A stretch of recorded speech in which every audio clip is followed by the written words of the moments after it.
Hello and welcome to the Greenway Outdoors podcast. My name's Kyle. I'm AJ. I'm Jeff. I'm Ryan. And we are joined by Madi. She is the marketing manager from Nosler. Say hi to everyone, Madi. Hi. Hi. And tell everyone, Your name, Maddie? Madi, tell everyone a little bit about yourself, where you grow up, where you live, and what your day-to-day job is at Nosler. And then we're going to dive right into some sweet topics. Okay, sounds good. So I'm the marketing manager here at Nosler. I've been with Nosler for almost 5 years, and I love to hunt. I love to shoot.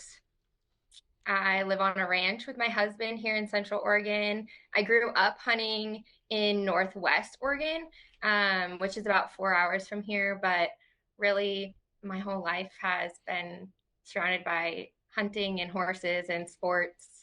And I feel really at home here at Nosler.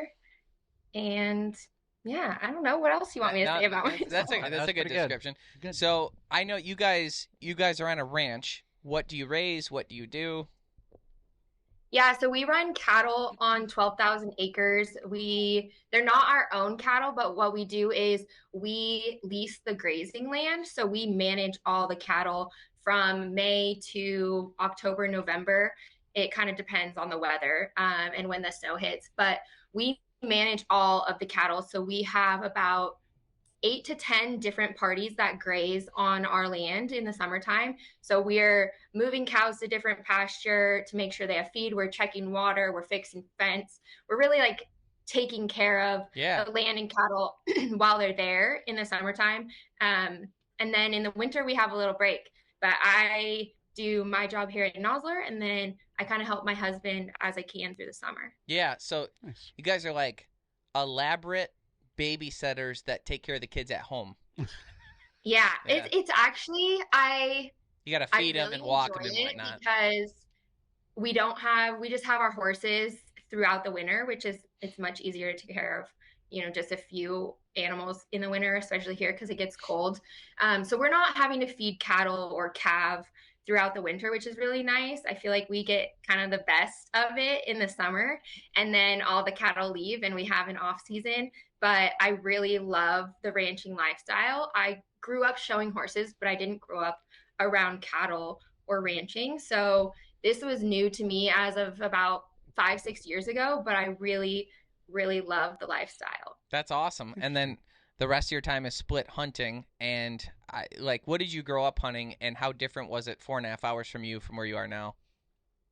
I grew up hunting the Coast Range of Oregon. So blacktail, Roosevelt elk were really the main species that we hunted. And I grew up hunting with my dad and my younger brother.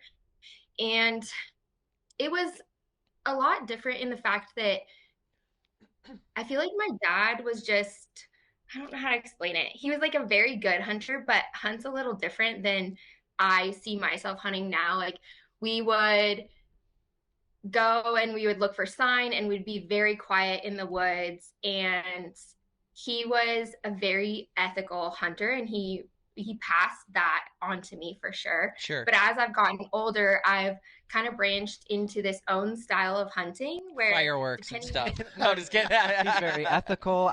I've kind of moved into my own thing, non-ethical. No, bottle rockets and it's just. I don't know how to explain it. I guess the main thing the main time that I realized that I hunted different from my dad was when I picked up a bow and I started elk hunting, and I was kind of like the first in my family to start archery elk hunting. And he was like, okay, let's just walk through the woods, like really quiet.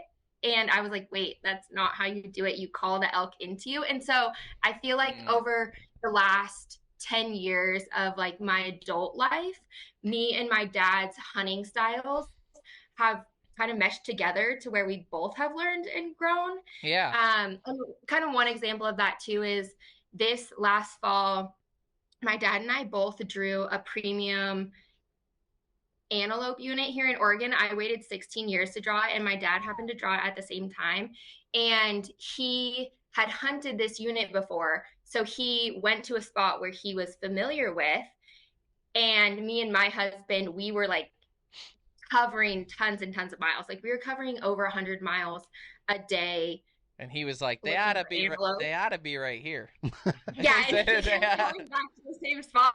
And I'm like, Dad, why are you going to the same spot if it's not turning up any more antelope? And he's like, well, I don't know any different. And I'm like, okay, well, there's a ton of land here, so maybe we should go explore some new areas. But I just feel like maybe where he was more ingrained in his ways, I am more open-minded about branching out into different ways. But that's also because my husband has had a huge impact on the way that I hunt and have started hunting. Sure. And I think it comes down to just like the difference in how he was raised with his family and how I was raised hunting with my dad.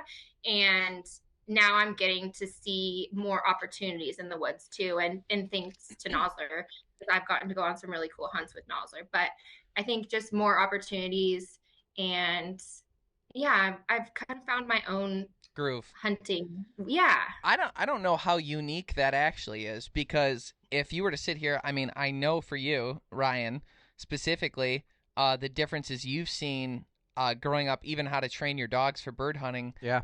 Versus how your dad did. I mean, you do things completely different, but you like still have like remnants of his lessons in what you do. Yeah, like it's like foundationally it's all the same. Like, Yes. but like it is hard to put into words. Like the details of it you've kind of shifted into your own thing, your own little language that you'll pass on. I think it's Yes. something to do with the generation too, because for instance, like my mom thought she hated venison, and simply because the way my dad would cook it is because he cooked it how his dad cooked it. They would like bread it and fry it in Crisco, and it's just like not the greatest way to cook it, but that's what his dad did, and like that is how he's gonna cook it because that's how he was taught, and there's no going away from that. And my mom hated that way. Oh, Philip. So then, Philip. So then I kind of like pushed some of my recipes onto them. And they tried it and were like, "Oh, this is unbelievably different. This is better way than Clausen Steakhouse." Right. The one place my parents will go to eat. Yeah. So it's like, and like even hunting up at deer camp. So we had talked about this a few weeks ago, but I have a hypothesis. So in Michigan, we have a really bad buck to doe ratio. So it's like there are people that say 25-1, others say 50-1. So does to bucks. Yeah, it's insanity. And if you look at all the states surrounding us with similar climates in the Midwest, you're going to find that they're known for giant bucks and great numbers and stuff. And a lot of them have earn a buck programs or 1 buck programs, whereas we don't. So we kind of see the consequences of that. But I actually think it's kind of ingrained in what you're talking about. So in like the 1920s and 30s, whitetail are almost extinct in Michigan, like we wiped them out. So we put all this conservation effort together. The thing is, the 1920s and 30s are only 2 people ago.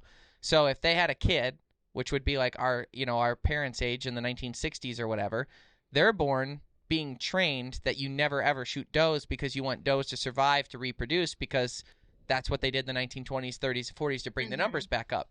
So it like going up to deer camp when I was a kid, they're like, never shoot a doe. Men don't shoot does, and like all this ridiculous stuff. Or bows. Yeah, and I was like, okay. And then like as I got older, I'm like, wait a second. You like read into the science just a little bit, and you're like, all right, well, we have a 50-1 doe to buck ratio. I think that we might want to consider shooting more doe than small buck, and that might be something to come into. And it took me like a while for me to drag our deer camp, which was all people in that age group, across the finish line to see that difference. And I think now we harvest more doe than buck, this was probably the first year that happened. There's a lot of meat just walking around up there. Yeah, no. I think that's the part of it that makes the most sense is like, why are you only here for antlers, or do you want to fill the freezer? Like when I've gone deer hunting, I don't really like if a 12-point steps out in front of me. Of course, that's cool. I'm no shame in that. But if a doe comes by, probably shooting that too, because I just want the meat. I wish I could have seen their faces when you pitched the first time that we're doing it wrong, guys. Yeah, well, I was like, they all clutched their pearls. How dare you? Just deeply offended. But yeah, do you guys ever do any waterfowl hunting out there? Like when you were? Yeah, we do. I just actually did some waterfowl hunting over Christmas. And how'd you do? We shot a lot of ducks. What kind? Greenheads, pintail, gadwall. We have some widgeon. All good eating ducks. Yeah. That's awesome. That's awesome. I love that Did you area. ask her how she preps them? No, I'm not gonna drill her. Did you cook them all? I breast them and I put them in the freezer to process with the rest of my meat. I usually just do like pepperoni. Okay. I see a face there. Pepperoni. Pepperoni. I actually really like it. I Okay. just don't. I mean, we have a ton of deer and elk meat, so Mhm. It kind of all usually just. pepperoni So the it. deer and elk, you do the steak, and then the waterfowl, you kind of do your jerkies and stuff like Yeah. that. How do you make Gotcha. pepperoni? Grind it up. And then, but isn't Just- it? When, there's like pepperoni seasoning and stuff Yeah. that you can. Yeah, and then fry. how you does it season get? it How does it with get sausage. stiff? How does it get stiff? Pepperoni isn't like, like if you grind up meat and I put it think in a you cake. cook the pepperoni, right? Or how does it? Yeah. What is the Yeah, process? you can smoke it. Okay. Oh. Yeah, you stuff it into a casing and then smoke it. Okay. Oh. And then Okay. cut it up from there. Yeah. Do you eat it on pizza? Well, when we do like summer sausage, you can put it on pizza, but normally just like pepperoni sticks. Okay. Okay. Gotcha. Kind of like our, Sounds kind of good. probably like our meat stick kind of Yeah. thing. That's Yeah. cool. Yeah. I made this year we made jerky, and then also we like dry aged our ducks and then like took Ooh. off the breast and fat. Maddie, the fat on that is packed with omegas and absolutely incredible tasting and good for you. And they use it as a replacement for butter in Germany. Like, it's that good. That's on mallard Wow. specifically. Yeah, mallard specifically, which the greenheads you shot. Yeah. Although I think any ducks you shot would be fine. Those are all good Yeah. eaters. Those are all good eaters. You know what is not good eating? Well, actually, I shouldn't say it's not good eating. I don't like lobster because of one time we all ate lobster Oh, no. together, Oh, I'm like, and then either got the flu or food poisoning, and then we knows? all got sick, and I threw it up, and now ever since then I associate lobster with that throw up. Do you ever do that where like you throw something up and it's Yes. dead to you? you haven't had lobster since? No. No way. No, I Really? won't. I won't eat it again. Yeah. Wow. That's crazy. I go on a cruise and ask for the chicken tenders now. Oh, Yeah. no. I That would. was- I would. I'll say it. That was 8 years ago? I don't care. I don't care. Someone that doesn't know how to prepare lobster, too. Well, I don't know that. Who knows what's in those chicken tenders? Oh.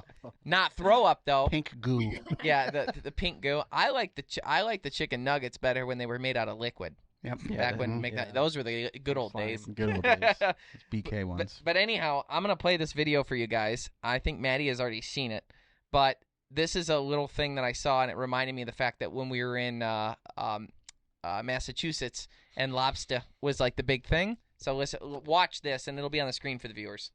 You order lobster, you get lobster, right? Not always. At this restaurant called Get Hooked outside Tampa, the lobster in their lobster roll also came back as whiting. Yes, people, I did not purposely rip the public off like The people owner want says to he makes say. his lobster rolls with a frozen mixture called Lobster Sensations that he buys from an outside vendor. It has lobster, but it's also filled with other cheaper fish like whiting and pollock. We tried out lobster dishes of every conceivable kind at 28 restaurants around the country. It may shock you to learn that in 35% of our samples, instead of lobster, we found cheap fish substitutes. At Red Lobster, the largest seafood chain in America, we tested the lobster bisque from 3 locations and scooped out the meat. Then we sent it off to a lab. We do look at it carefully, but then the final answer is done by DNA analysis. According to the lab, the lobster in one sample was actually Langostino. 2 others had a combination of Langostino and lobster. So We're being cheated. Yeah, I know. So you're like going to restaurants and ordering lobster, and you're not even getting lobster, and that's just another reason to hate it. And my question is, if it's Red Lobster doing it, then are you getting lobster Well- anywhere? And do you even really know if you like lobster? Maybe you just like whiting. Why did they do the bisque, though, as the test subject? Because that seems more likely to add Other things. Other things. Like, why not That's get probably why. why not get the lobster tail? Well, how could you fake a lobster tail, though? True. I want to know what the difference is between lobster and langostino. Are we talking about like What is Langostino? I heard It's that I don't different- know. It's like related to lobster. It's like a similar like a prawn kind of thing, or kind of. It'd be the equivalent of getting shrimp and getting prawn instead. Like, would you know the difference? I'll take prawn. That's just a jumbo shrimp. You know, I don't know. Yeah. I get it. Yeah, I just think it's weird that you don't know what you're actually getting. Yeah. 35% of the time, and the markup is there. I don't know if they're actually lying, come to think of it. What do you mean? There's no fine print on it. Well, they're saying crab cakes, but if there is 10% of crab in it, then they're not lying. You know? Oh, like they're just careful with their wording? Correct, yeah. It's like when you get a I don't chocolate like that, bar AJ. from the grocery store. You get a chocolate bar, and it's like a chocolatey bar or a chocolate Product, yeah. That's not chocolate. That's 10% chocolate and crap. Exactly, yeah. I eat a lot of cheese products, like cheese-like products or dairy Substitute. dairy dessert Cheese, that isn't really cheese ice cream. product is straight Lunchables. Yeah. What do you think, Maddie? I feel like it's frustrating as a consumer that we have to be so careful about doing our own research on food and what we consume. It's just, there's no transparency Right. most of the time. Till RFK gets in. Yeah, that's true. Yeah, it turns that place upside down. I mean, he's already starting to do some good. I saw that red dye is going to get axed, which I'm surprised it didn't years ago. Yeah. No Well, more someone's getting... Asperger's. Is that what they're saying causes it? Yeah, I thought that was like a thing. Like red dye, like makes the Asperger's flame up or something. There's probably a direct funnel to where it was like, let's start putting it into foods, and then who got paid. And and then Asperger's eventually turned into your kid just isn't well behaved. Is that what it is now? Who knows? I don't know. I heard that theory. So there was another video that I found and Ryan didn't. That is about Ryan found this video, and this is to go off of the conversation that we had last week, Jeff, about coyote hunting. Mm-hmm. And you had kind of mentioned that coyote hunting, it just isn't like we didn't see as many coyotes this year. Mm-hmm. But I got to thinking about it, and I think you're wrong because turkey hunting, I saw them 5 out of 6 sits. Oh. And this video shows things are really getting out of hand. Really getting that. Got some Like the way he's going about it leads. I was thinking rat. I thought rat for I sure. thought rat for sure. bad cottage cheese. Yeah. Like a spoiled I thought Lunchable. raccoon or something. Raccoon I could see. Right here I was thinking raccoon because that's a big old leg or a tail. And then, oh my God. Now what? Now what? That's an Aldi. He was hot. in Chicago. An Aldi in Chicago. Really? There was a coyote got in and he was up underneath there. I've never worked. Has anyone here worked at a grocery store? No. No. I have not. Maddie, have you? No. I'm wondering, like, what the... Is there a hidden How wall? the hell did he get back there? Like, where did he come in, and then where did he get underneath there? He's in the meat section just going to town on some drumsticks. Like, but my point was of this is, so, Maddie, last week we had talked about coyote populations, and there's an argument to be made that people talk about, and they say it's science, and it's, but I don't know, right? I don't know the actual answer, but they say if you kill coyotes and hunt them, as I know you do, and we'll get into that, then you can actually, by shooting some, inspire them to reproduce more frequently. So by killing some, you actually get more. And it's like there's a lot of people that have come out and said that that's the case. And then when they do their howling at night, it's like a roll call. And if the breeding pairs that are there aren't responsive, then more will reproduce to try and take that spot. And there's like all this different things to it. And I just wondered what your thoughts were on that, because you're such an avid, I mean, you kill more coyotes than anyone I know. Yeah, I kill a lot of coyotes, but I've never thought about that. I've actually never heard that. But thinking about it, I think it might be true. Because, Really? I mean, between my husband and I, we kill a lot of coyotes, especially during the summer months. And that's like not even seeking them out. That's like just carrying a gun when we're checking cows or fixing fence. And you could shoot several a day. But we're on the same piece of property, and we'll kill a coyote one day and there'll be one that replaces it the next week. Like they just keep moving in. So that could be a territorial thing too. Like they say, like, I won't go through the whole story, but they say with lions, they're pride animals or pack animals, like the coyotes are. And basically, if you kill enough of a pride, and they quit roaring and they quit marking their territory and stuff like that, the other ones will move in, especially if there's a food source like a bunch of cattle, or whatever else. Are they eating are they ever killing the cattle? Are they eating the poop? Like, what are they out there doing? I don't know that they're really killing the cattle. We do have a death loss percentage written into our contracts with our grazers where like X amount of calves or cattle can die. It's like a very small percentage, but can die without us being liable, like just because things happen out there. And now we do have wolves. I don't think the coyotes are affecting the cattle too much unless we get really young calves in the spring or we have late calvers that come in and they're actually calving on the prairie. But they definitely hang out in with the cattle. Like a lot of times we're shooting coyotes out of the cows, and if one is sick or it's already injured, then the coyotes I think definitely affect them. But the coyotes aren't outright killing the cattle. What they're affecting is the antelope babies and deer and elk calves. Okay. So that's the main reason why you're hunting them. Yeah. There's not a ton of deer. So the ranch that we manage, it's my husband's family's ranch, but there's not a ton of deer out there because it's open prairie. There's like some patches of timber around the outside edge of it, but not a lot of deer like to be in the open prairie. There's a ton of ditches and sagebrush, so there is some cover, but really it's elk and antelope, and the antelope babies get hit bad by coyotes. Yeah.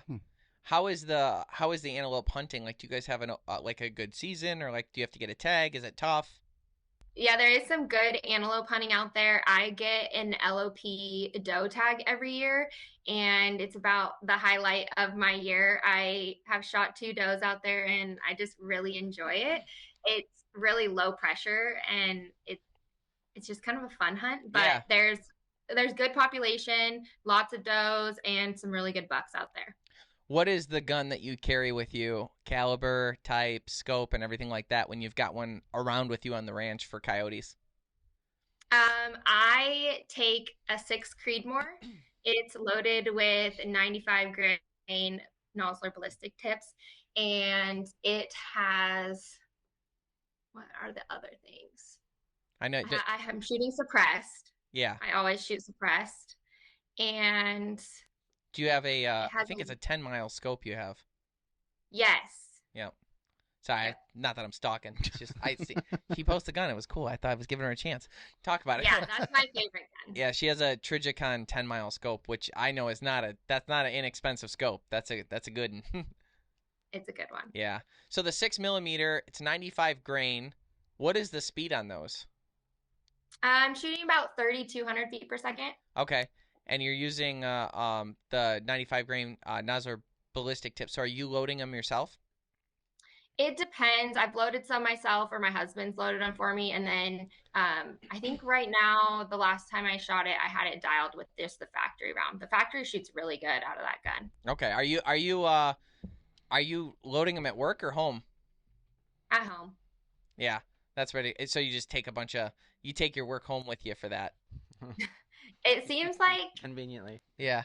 I mean, I don't want to say I take a lot of work home, but my lifestyle is just, I really love what I do, and it's like my passion outside of work. So it seems kind of like, it doesn't seem like I'm always working, but it seems like I'm always doing something that relates to work. Something that has to do with it. It's pretty cool. Yeah. Well, you picked the right company to work for.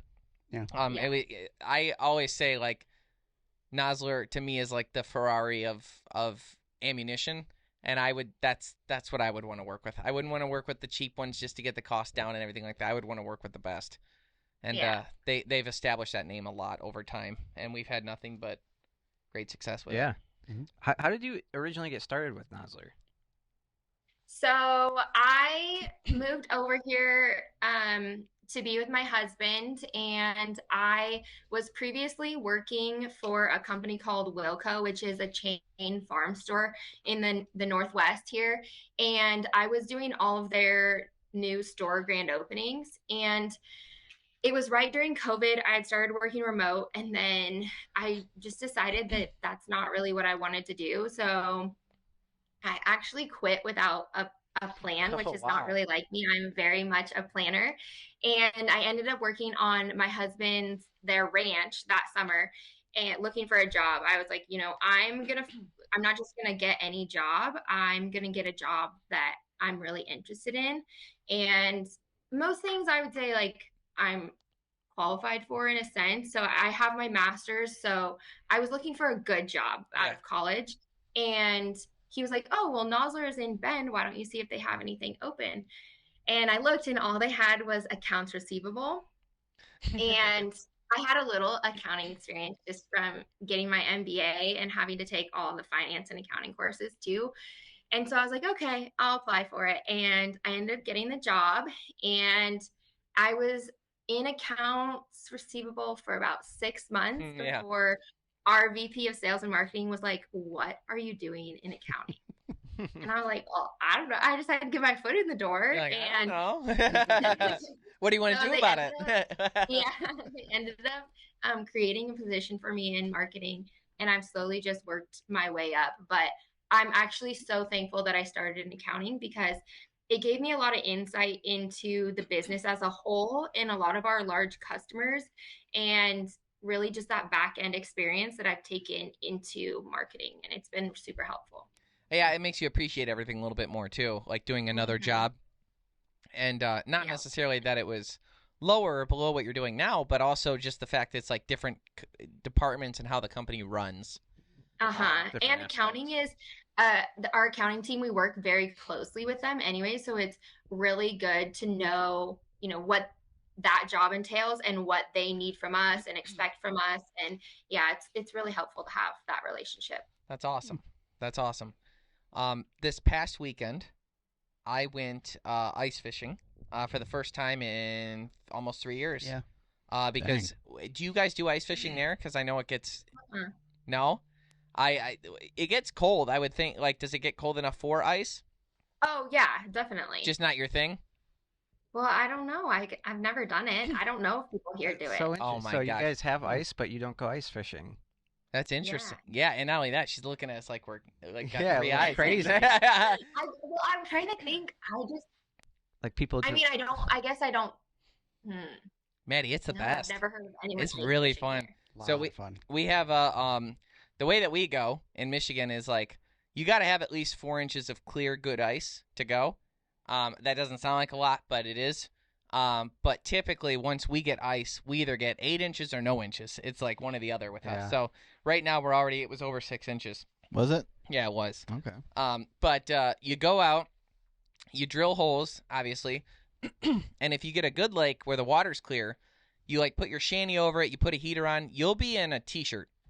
No question in the shanty. Like, you'll cook it in there. It'll be like 70 degrees in there, 75 degrees in there, warm with the heater cranking, right? Okay, this is dumb. Does it melt the ice? No. It does a little, but not enough to make a difference. You'd have to sit there for a long time. Matter of fact, what they'll do in Canada, Maddie, is they'll take out actual, like, trailer houses, like the size of the room we're in right now, and they'll put beds in them, stoves, bathrooms, everything like that. Take those out on the ice, and then you lift up like a floorboard in the living room. You got the TV going, and then you can literally be fishing right there while in a living room. And then you call, and they'll deliver you pizza from a snowmobile. Yeah, they'll bring you out. That sounds like a joke, but that is for real. We're talking about fresh hot pies, Maddie. It was hot.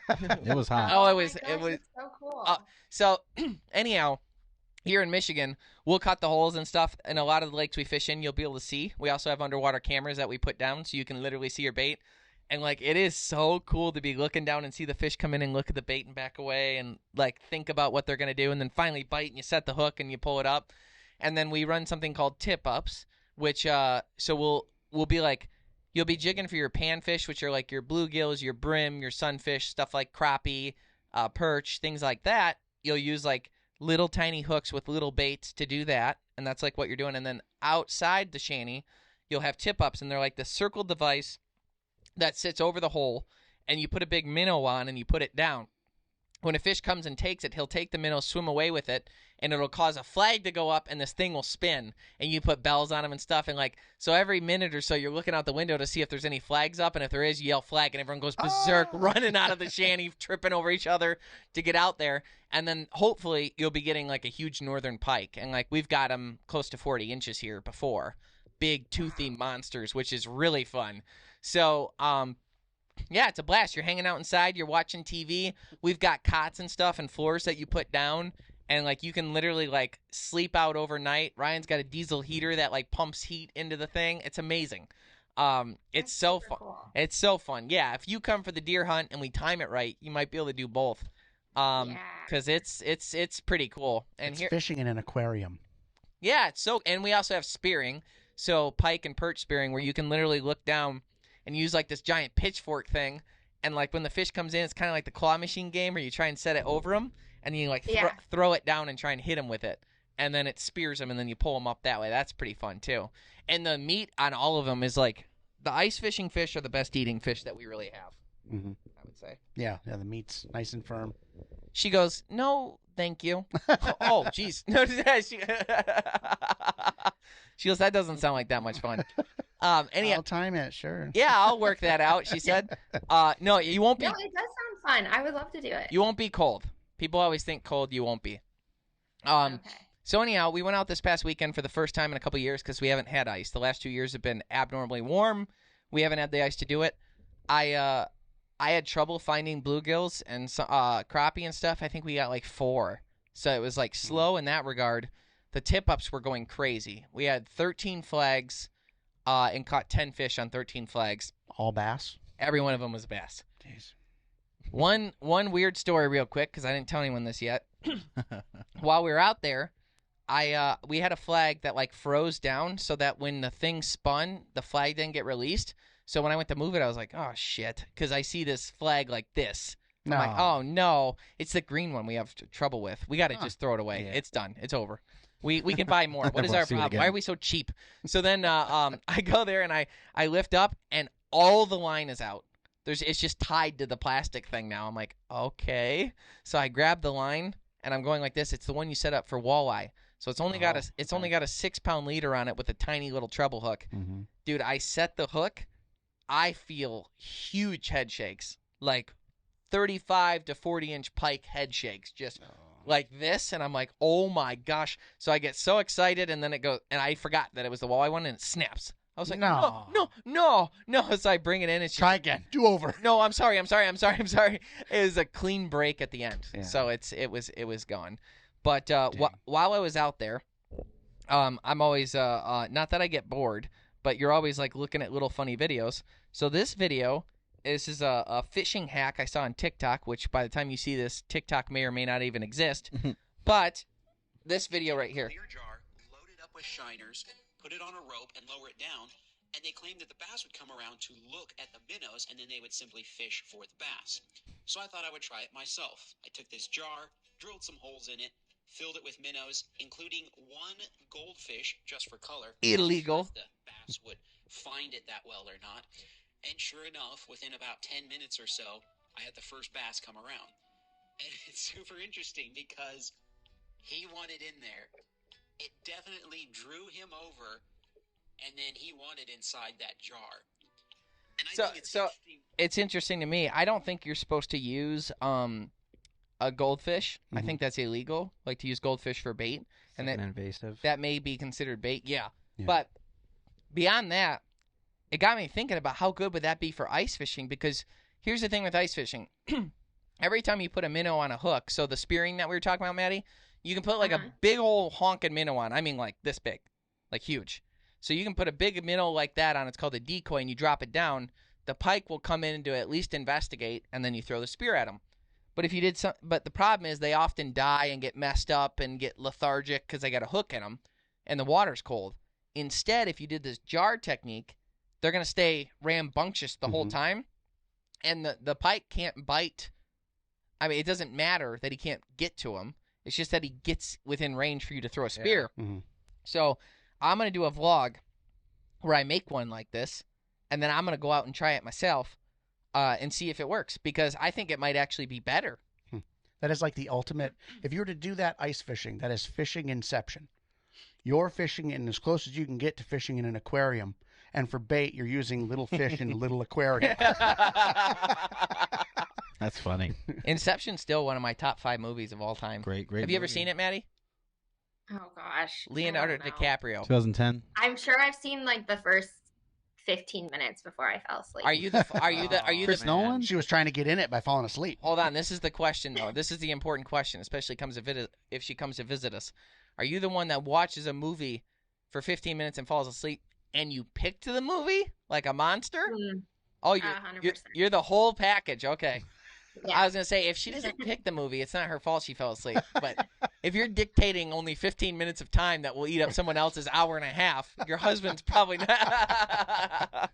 You're like, yeah, hopefully she at least has good taste in movies. She goes, I'm watching this for 15 minutes. Tell me how it is tomorrow. He's like, it's called American Girl. I don't want to watch this. The Greenway Outdoors is brought to you by Ram Trucks, built to serve. Bass Pro Shops and Cabela's. Your adventure starts here. Savage Arms. Better comes standard. Nosler Ammunition. World's finest bullets, ammunition, and brass. Boss Shot Shells. Superior made and American made. Carlson's Choke Tube's the only choke tube we've ever purchased. Onyx Hunt. Know where you stand.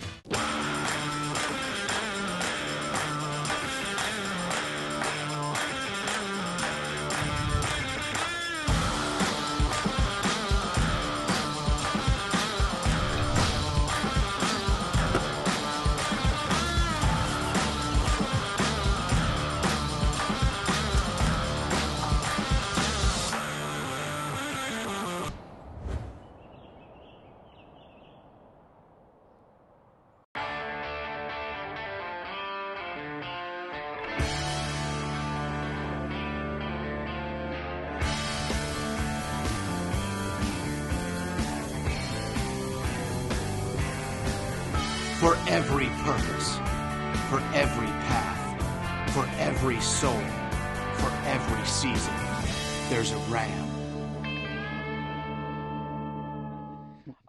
Jeffrey, you had a topic, and all you told me was it was called Mud Island. And, oh, sorry. Jeez. Yeah, okay, we get it. 15 miles off the coast of Azerbaijan in the Caspian Sea. Okay, I'm not going to do that. Boo. So there is a new island that has formed off the coast of Azerbaijan, which is in the Middle East. It's in the Caspian Sea. I know. Azerbaijan. I also had to Google it. 15 miles offshore. My parents wanted a Bijan Frige before they got Panzer. I had one of those. Yeah. That's where they're from. Yeah. So 15 miles off the coast, right in the middle of the Caspian Sea, there's a thing called a mud volcano, which is the dirtiest of the volcanoes. It's the Mexican food eating volcano. Too far. I get it. And cut. Ryan's face. And cut. I said Mexican food eating. Let me finish what I was saying. So it sits about, I think it was a couple meters below sea level.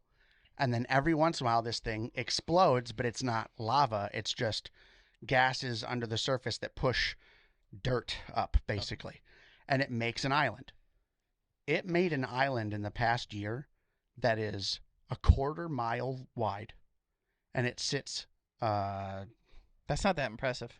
6 meters. 1/4 mile wide. You're saying it like it's like 100 miles. 9 feet. How far above the surface? 6 meters. 18. How does that work? Could you claim that? Yeah, could we sell it? But it's constantly like. If you can buy stars, I feel like you can buy that. It's made of mud, so it builds up, and then it goes away. And there wasn't one at the beginning of last year. And then they just happened upon it, which is wild to me. But apparently this happens all over the place in that area because it's right at the intersection of 3 tectonic plates. So there's all sorts of geographic I wonder stuff how good happening. the soil would be. Like if you want to plant something. I'd want to, I'll tell you what. Everything is mud. That is where you take your metal detector. I'm looking to see if we can. I'm mad curious. Looking to see if we can do a bird hunt there next year. So hopefully the island is still there. If the damn coyotes don't get there first. So speaking of hunting, the reason why Maddie is on, other than she's our friend, is to discuss a new ammunition that came out. If you follow our social media, which obviously you do because you're watching this podcast, I've been talking a lot about Nosler Whitetail Country, and I have a box of it right behind here. So this is the new box for Nosler Whitetail Country. It comes in a load of calibers that are all whitetail specific, which is why it's called Whitetail Country. What? I brought Madi on because I wanted her to talk about the technical side of the ammunition. When people see it at first, their number one thing people look at right away is price. And when you're buying a box of Nosler ammunition, as I said earlier, it is the Ferrari of it. So what does a Ferrari cost? I mean, it's not going to be the cheapest on the ammo list. However, Whitetail Country falls at I've seen it for anywhere from $33 to $38 a box. So it is in the super affordable range for that reason. And I actually killed a deer with it this year, as you killed too. So we kind of put our experience with it to the test this year. And I have nothing but good things to say. Both deer were dead within 20, 30 yards. Everything went together the way that it should. I didn't get to recover a bullet. I don't think you did. Mine went all the way through. But the exit wounds were devastating, and the animals went nowhere. So that's my experience with it. It was an inexpensive round. But also, when we went to Arizona, we had to do some long-range shooting. So we were able to put it to the test there as well. And I was using my 110 Ultralight Elite by Savage, and we were doing really, really tight groups with this stuff, which impressed me. It's a little bit, I was shooting 308. I don't know what box I have here, but I was shooting, this is the 270, so this is yours. But it's a little bit heavier bullet in the 308, and it just, on the patterning board, it did really, not patterning board, but on the target board, it did really well. It was far less than 1-inch groups. Obviously, the gun is really good, but the ammo held up to that too, and at a price point that's absolutely ridiculous. So I wanted to bring Madi on to kind of talk about it, because this is a new ammunition. We launched it, I think it was October, which was like right in the hot zone of when people would be buying ammo. So it was a little bit tough for people to probably get it this year, or know that they were getting it, have time to sight in their gun for it and that sort of thing. So there's going to be a big push over the next 4 or 5 years to really saturate the marketplace with information so that they understand what they're looking at, why it's inexpensive, but also why it's fantastic. So I wanted to bring Madi on to kind of talk about that and educate people on it. Yeah, so this was a really exciting launch for us. It has been in the works for a while. We have sales reps all over the country, and they've been telling us for years that we're just not at the price point we need to be to get in with the whitetail market. So Nosler was established in Oregon, and we're still in Oregon, and I feel like we're really well known in the big game hunting space, specifically more so in the West. Of course. And we really wanted to branch out into that whitetail space. And the thing that we've had, or the line that we've had that was hitting that market or tailored more towards that market, was our ballistic ammunition, which is great as well. But we really weren't able to hit the price point we needed to be in when people are shooting more than one deer a year. So here in the West, most states are draw, and you're really only getting one deer or elk. So if you spend $60 to $100 on a box of ammo, that's lasting you a while. Yeah. Whereas in the whitetail market, you might be shooting. We got 3 the other 5, day. 10. Yeah. I mean, you have a lot more opportunity to shoot more deer, and there's a lot more opportunities for management deer. And so people aren't wanting to spend that much on a box of ammo when they're shooting closer distances, and when they're shooting multiple deer a year. And so we've done a lot of research on this. We've done a lot of research on our competitors to know what our bullet needed to do to exceed and bypass our competitors. And we're super happy with the performance that we've been seeing out of both the solid base bullet and the straight wall. So the Whitetail Country line, it's loaded with the solid base, the straight wall. The straight wall is a new bullet that our engineers worked on this year, and we're seeing really good expansion and penetration out to 300 yards, which is really good for straight wall zones. But the solid base bullet is a bullet that we launched actually in the early 70s. And the only reason it went away back then is because Nosler at the time didn't have the production capacity to keep innovating and also keep running that bullet. So they kind of had to choose between the solid base bullet and the ballistic tip bullet. And we were leading innovation in the market at that time with a polymer tipped bullet. So they decided to move forward with the ballistic tip, and it kind of took the production capacity of the solid base at that time. So over the last several years and decades, we've been working on improving our jacket. So the really big difference in our solid base bullet that differentiates us from our competitors in the whitetail space is that this bullet is impact extruded. So what that means is it's a manufacturing process that takes a copper slug and it allows us to manipulate the thickness of the bullet's jacket so that we can get a really solid base on that bullet, hence the name. So the jacket's heavily tapered, it has a good solid base so that when it impacts, that the front is opening up for really good expansion, but then that heavy solid base is pushing it all the way through the animal. So the fact that you guys got clear pass-throughs on your deer that you shot this fall, that's exactly what we want to happen, because we want the blood trail on both sides of the animal. Right. So that's the main differentiator, the way that our competitors make products in your guys' market, and it's actually the way we make our target bullets. And that's when we don't care what they do after they hit the target. Like, right. We care about them, marking the target, and then we don't care what they do because they're not going into an animal. But the way we make those bullets is it starts with a flat copper strip. And so the thickness of that copper strip is basically as thick as we can make the bullet jacket. There's no way to make that thicker. And it's much more economical to make bullets that way.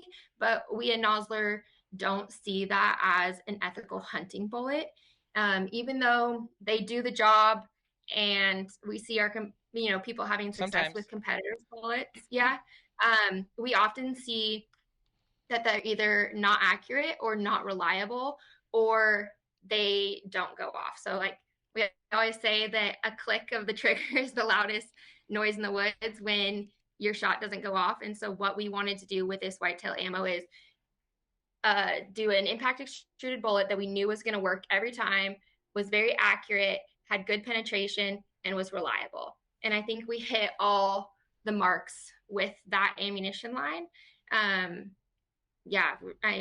I don't know. What else do you guys want to know about it? I think that was a great point.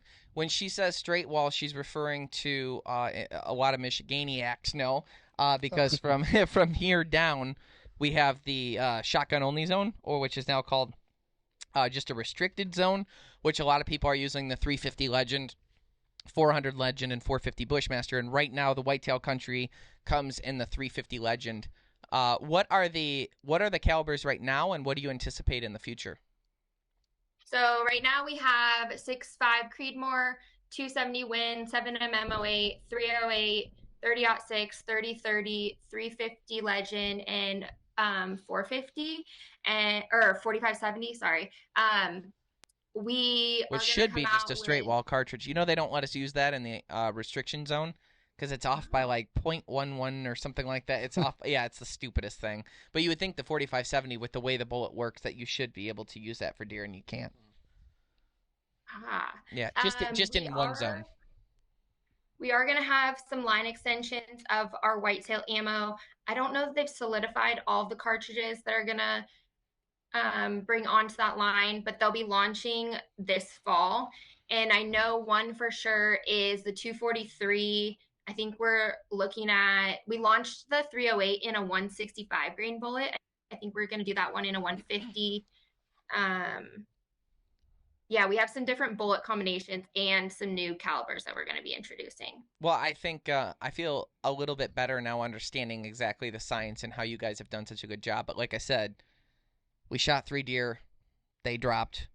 It went through. Clean, great exit wounds. No chase. Gnarly looking, no chase. And on top of that, when we were shooting like 200-300 yards, we were seeing very, very consistent, on the board with it inside of 1 inch, no problem. So that was pretty exciting to see and to know that that's working. I have a question. When people are like, I want to buy Nosler ammunition, or like, where can I get this? What is like your answer? Anywhere online. Yeah. So when we launched in October, we had it available on our website, Optics Planet, Bass Pro, Midway. Those are kind of always safe if you're ordering online. But we do have it in all of the stores, like the mainstream stores. Yeah. And then we have dealers that work with smaller brick and mortar shops that are bringing it in too. And what's exciting is that this price point has actually allowed us to enter into a lot more brick and mortar locations in the East and Southeast. And that price point, we're able to do that because we changed some things in our manufacturing that allows us to be more efficient. So essentially we're making that solid base bullet in one machine, and it's hands off as far as our employees go and our production employees. So they're not having to babysit those steps through that bullet. It's all in one process. Whereas with our AccuBond or our partition, or even the ballistic tip, they're going through multi-step machines that someone's having to take it from one machine to the next. So that's what allows us to offer a premium product, in my opinion, at such a low price, which has gotten us into much, much more stores in the whitetail space. How are you guys like receiving feedback from customers, and like just like how does communication with the public go on this specific line? This product, or generally? Just it's always interesting to me how like companies are interacting with their actual customer base. She goes, "You guys are supposed to be doing it." No, I'm just kidding. Because I do podcasts. You just told me. There you go. Or is it like one of those situations where like it fell off the truck and the box was dented, and that's the only interactions you hear, are like people being upset about something, or like just what's in general, the feedback been? Yeah.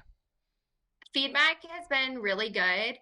I would say in the last year, we've changed a lot of things that have really been aligned with what our customers have been asking for. I think COVID was really hard for us because we saw such high demand that we weren't able to get product out the door fast enough. I mean, product was sold before it was even boxed and ready to ship. And people thought we were shut down because they couldn't get our product, when in reality we were shipping more than we ever had before. So COVID was a tough time, and we saw increased costs.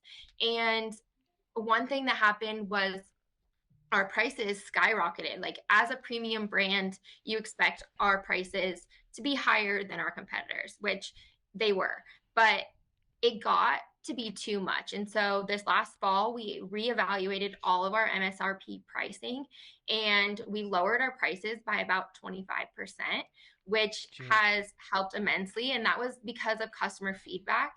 And so we're still priced higher than our competitors, as we should be for it's a premium product. But it's a much more affordable. And then we've heard nothing but good things about the Whitetail Ammunition line, which I think it's really cool because as I think we're, 77-year-old company now that we're in 2025, but we have customers that have been with us from the beginning and have essentially followed our company. And so a lot of our customers were with us when we launched the solid base bullet in the 70s, and now bringing it back, they've been really excited, and we've received really good feedback on the reintroduction of that. And then just the guys that, maybe want to shoot Nosler, but it wasn't affordable for them. This is an option for them. Right. So Whitetail Country, it's great for deer. And then, our hope is that maybe someone has an elk hunt, or they draw a moose tag, or, whatever that might be, then they can trust us to bump up to maybe ballistic tip or trophy grade. And so I think it's a really good starting point, and it's very effective. It works very well. And I love that we're able to get premium ammunition in the hands of our consumers at a much lower price, because that means that more hunters I feel like it's a responsibility to shoot the best. I mean, you're dealing with a live animal's life here, and I feel like it's our duty as hunters and conservationists to put that animal out as quick as possible. And I truly believe that this ammunition does that. Exactly. And at a price that's affordable. And it excites me too, because like feet on the street, interacting with people, always talking about Nosler, you get some pushback. We see the same thing with ball shot shells. Yeah. Where people are like, well, it's more expensive. It's like, well, let's break down what that means. When we have been talking about a box of ammo, you said, that lasts them a little while. Let's say 20 rounds. You sight in a gun, you're looking at 5 or 6 rounds to make it perfect.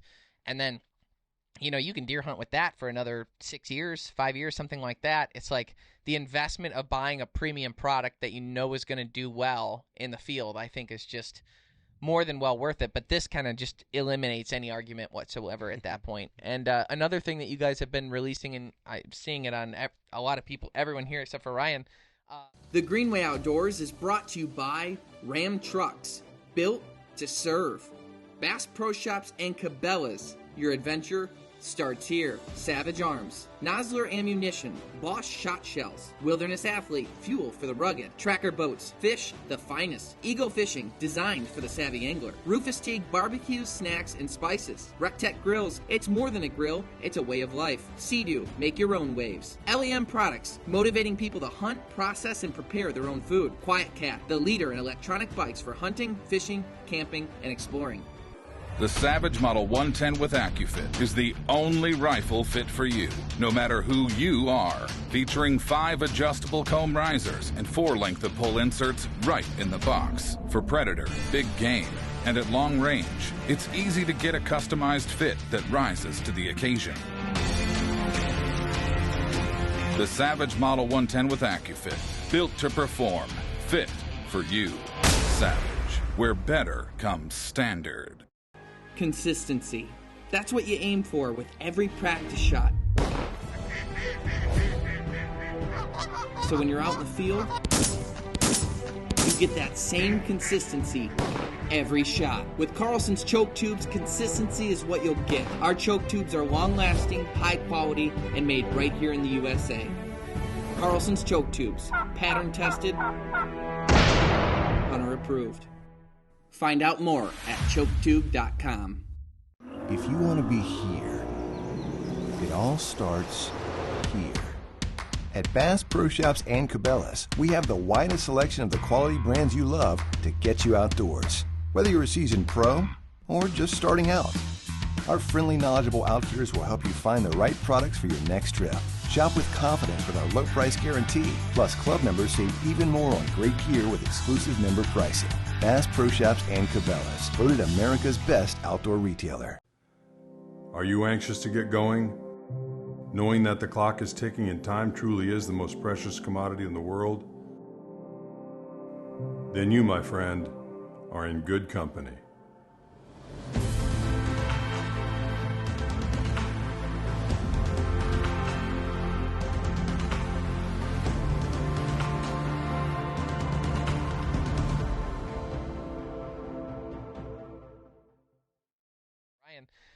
We've got some of the shirts. I've got the jacket on. AJ's got one of the other shirts on from Nosler. It is impossible, by the way, to get AJ to conform and wear anything that our sponsors send. He won't do it. He will not. He will not be controlled, as he says. And he is wearing that on his own accord today, by choice. And if you go back, go watch 100. Don't appreciate it because he isn't doing it for you. He's doing it because he likes it. If you go back and watch 145 podcasts, my guess is 3 of them he will be wearing something our sponsor gave us. Probably 3. And his hat, his Nosler hat was so nice someone stole it. That's true. What? Yeah, the duck place. Are you serious? No way. In Arkansas? Mm-hmm. AJ got his Nosler hat stolen in the Coca-Cola. More stuff. No, he had the one that's similar to the hat he's wearing right now, like the corduroy. The brown corduroy. It was awesome. Yeah. So if we can send you another. Thank you. Did someone really steal? What night did someone steal that? I think the second night. Like I saw it, I didn't see it again until I wonder after if it was laying because we had free hats set out. I wonder if people were like, "Oh, there's a free hat." That one's cool. That's possible. I'm flattered that they took that one. Yeah. It was theft. I guess Scott from Delta Waterfowl. No, it was not. And as Mason was like, he stole your Nosler hat. But my point is about the gear and the fact that AJ's wearing it is, okay, when you go to Bass Pro and you see, I guess the only gun company that you're going to see in there is like Beretta. You're going to see their gear and stuff like that. I have touched all of it. Nosler makes the absolute best gear of any of, I've never seen anything like it from a sponsor, from anybody. This stuff is incredible. I think they're, what are they, bamboo spandex and whatever else you got going on The there. weight is my favorite part. The weight of those shirts is incredible. But if you're actually looking at buying clothing like gear, go check out Nosler's website because it is so substantial. I shouldn't be saying everything I'm saying either, but I really shouldn't. But this stuff is so much higher. I mean, it is so much higher than anything else. I can't believe the quality. The fit is amazing. All the Nosler stuff, the new stuff that just came out, is bonkers. Did you have anything to do with that? Because this stuff is top notch. I did. A lot of it was our marketing coordinator, Leanna. She's been heading up our custom apparel. And this was our first year diving into custom. Like, we've done off the shelf t-shirts, sweatshirts, and whatnot. But as a premium brand, it was really our goal to have premium apparel that really spoke to our brand's presence in everyday life. And with stuff that you could either dress up, dress down, but it wasn't like plastered in Nosler. And I really love that the branding is subtle. The fabric's quality, we did a lot of attention to detail when it came to logos, zippers, placement of different pieces, and fit. Like, we bring everything in, get it fitted on multiple different people before we approve it. And I think that it turned out really well. We've heard a lot of good feedback, so I really appreciate that you guys are wearing it. I think I'm doubling up today. Yeah, I am. It's extremely high quality. I can't recommend it enough, and it's weird because it's like I don't know how to get it across to people that I'm very serious specifically about the clothing, that you really need to go check it out because it is worth the money. But this wraps up our podcast. Maddie, thank you so much for joining us. Thank you. Thanks for Nosler. Thanks for everything that you do. If you're watching this podcast, you figured it out. We're on YouTube and Waypoint TV. If you are just listening to it, you can check out those two platforms to actually visually see the funny videos and stuff we put together and all the little added things that AJ does in the podcast. If you haven't checked it out yet, go to thehistorychannel.com or the History Streaming app or History On Demand, and you can see seasons 1 and 2 of our History Channel series. Check that out. It's streaming right now. It is going to be launching on Waypoint soon with an exclusive episode that is heavy Nosler. That one is when we're bear hunting in the UP of Michigan. That exclusive episode, look for announcements on our social media page of when that's coming out on Waypoint TV. Probably one of the most exhilarating episodes we've ever put together. It is like the dream hunt for television. It is drama-filled and real. I mean, it is something else. So check out that. Watch Waypoint TV and the Green Outdoors to find out when that's coming out. Check out our weekly vlog series on our YouTube channel. Our podcasts are here every week. And, of course, our how-to video series on YouTube as well. Thanks for having me. Thanks so much for tuning in, and stay green.